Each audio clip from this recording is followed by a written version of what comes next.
Après les 4 vérités que voici, Caroline Roux reçoit ce matin François Asselineau, qui est le président de l'Union populaire et républicaine, mais pas seulement. Et non, pas seulement, puisqu'il est candidat à l'élection présidentielle avec un programme souverainiste. Il a réuni plus de 6000 personnes ce week-end à Paris lors d'un meeting sous les couleurs de l'UPR.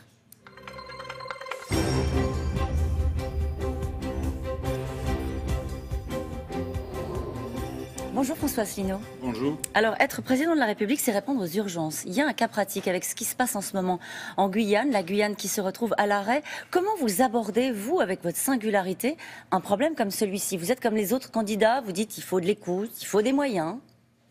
Bon, déjà, moi je connais un petit peu l'outre-mer. Je suis allé en Guyane, je suis allé un peu dans tous les départements et territoires d'outre-mer. Je ne suis pas de ceux qui disent que la Guyane est une île, par exemple. Référence à Emmanuel Macron. Voilà.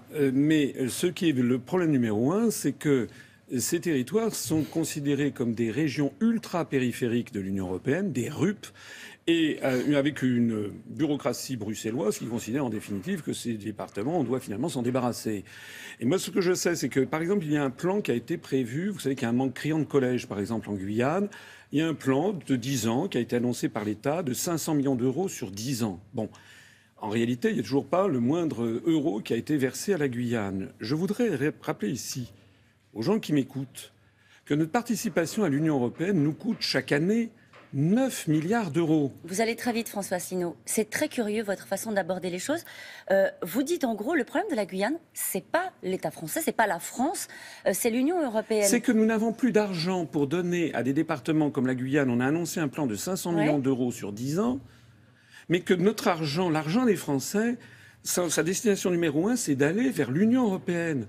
Nous donnons chaque année 23 milliards d'euros à l'Union européenne, qui nous en restitue 14.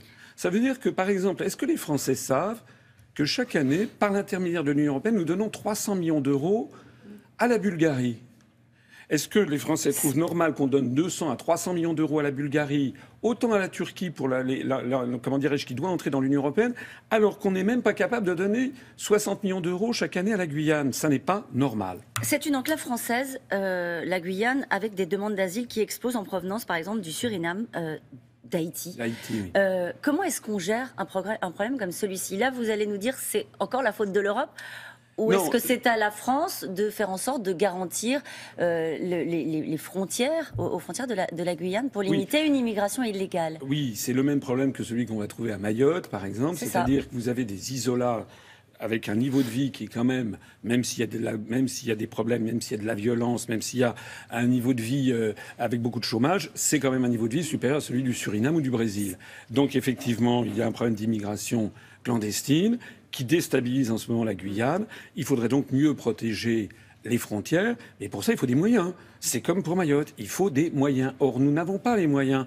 Vous savez, lorsque le président François Hollande, je crois, non, c'était le Premier ministre Valls qui s'était rendu il y a 1 an et demi à La Réunion. Il avait d'ailleurs célébré cette belle île du Pacifique, soit dit en passant, ce qui montre à quel point les dirigeants français ne connaissent rien, en fait, à l'outre-mer. Quand il s'était rendu à Mayotte, moi, j'y suis allé quelques temps après. Il y avait eu instruction qui avait été donnée. On avait donné un petit peu de moyens à la police de l'air et des frontières pendant 15 jours. Et puis après ça, on avait retiré les moyens pour les mettre ailleurs. La France n'a plus assez de moyens. Elle consacre beaucoup trop d'argent à des chimères, comme par exemple la construction européenne. Et donc, on en vient au Frexit. Voilà. Il faut sortir de l'Union européenne, il faut sortir de l'euro. Voilà. C'est ça votre spécificité. Vous n'êtes pas le seul souverainiste dans cette campagne. Il y en a d'autres candidats. Je n'aime pas trop le mot souverainiste. Alors, dites-moi pourquoi. Parce que la souveraineté nationale, c'est prévu dans la Constitution, c'est même le titre 1. Et je précise que... C'est pas un gros mot, souverainiste. Non, mais moi, la souverainiste, il y a quelque chose d'un peu ridicule, si vous voulez. C'est comme si on disait, on est pour la liberté, on n'est pas un parti libertiste. Nous sommes un mouvement de libération nationale. C'est-à-dire que ce que nous voulons, c'est sortir de l'Union européenne par l'article 50, ce que vont faire les Britanniques après-demain. D'ailleurs, aucun des autres candidats qui est présent à cette élection présidentielle ne propose la même chose. Ils proposent tous de renégocier les traités ou bien de continuer dans le chemin Donc actuel. vous dites, on sort de l'Union européenne et on récupère combien ? La France récupère combien financièrement? Puisque vous nous disiez tout à l'heure, on n'a plus assez d'argent parce que l'argent de la France va à l'Union européenne. Alors, premièrement, les 9 milliards d'euros en direct. Deuxièmement, 4 milliards d'euros de cofinancement avec des projets européens qui parfois sont des éléphants blancs. Troisièmement, En sortant de l'Union européenne, on va sortir de l'article 63, c'est un petit peu technique, C'est pas grave, allez-y. qui organise la libre circulation des mouvements de capitaux, qui permet la fraude fiscale et qui permet notamment à des très grands groupes industriels de faire ressortir leurs bénéfices ailleurs. La fraude fiscale en France est estimée à 60 milliards d'euros. Nous, on estime de pouvoir récupérer 20 milliards d'euros. J'ajoute à tout ça également un argument qui avait été beaucoup utilisé au Royaume-Uni par les partisans du Brexit, qui est l'allègement considérable des réglementations et des charges sur les entreprises, en particulier sur les PME, qui se chiffrent en milliards d'euros. Vous faites référence également. au Brexit, vous avez raison. Quelle différence avec ce que disait un certain Nigel Farage, le leader de l'UKIP? Il avait promis, pendant la campagne du Brexit, avec un certain talent, quand on voit les résultats, qu'il rendrait 350 millions de livres au système de santé britannique. Et puis, après le Brexit, il a fait une interview à une télé britannique en disant « En fait, on ne pourra pas tenir cette promesse ». Alors, mais écoutez, moi, je ne sais pas, je ne suis pas Nigel Farage. Nigel Farage est Non, situé... mais vous dites exactement la même chose. Vous dites on sortira de l'Europe et les choses seront plus simples cas, et on récupérera des fonds qu'on pourra redistribuer aux Français. Oui. Lui dit, après le Brexit, mais en fait, non, on ne pourra pas tenir cette pour l'instant, promesse. nous allons voir ce qui va se passer au Royaume-Uni. Ce que je vois, c'est que depuis le référendum du 23 juin dernier, tous les indicateurs sont au vert au Royaume-Uni en matière économique. La livre sterling a perdu 10%. Du coup, les exportations ont connu une très forte croissance. Il y a eu des créations d'emplois. Il y a eu énormément d'investisseurs internationaux qui sont venus investir au Royaume-Uni. Et Madame Theresa May a été approchée par une trentaine de pays du monde qui veulent signer avec elle des traités de commerce. Donc tout va bien pour le Royaume-Uni. Vous savez, les Britanniques, ce sont des gens pragmatiques. Si ça ne marchait pas pour eux, ils ne feraient pas ce qu'ils sont en train de faire. C'est un grand peuple et un grand pays. Je voudrais vous montrer une image, François Asselineau.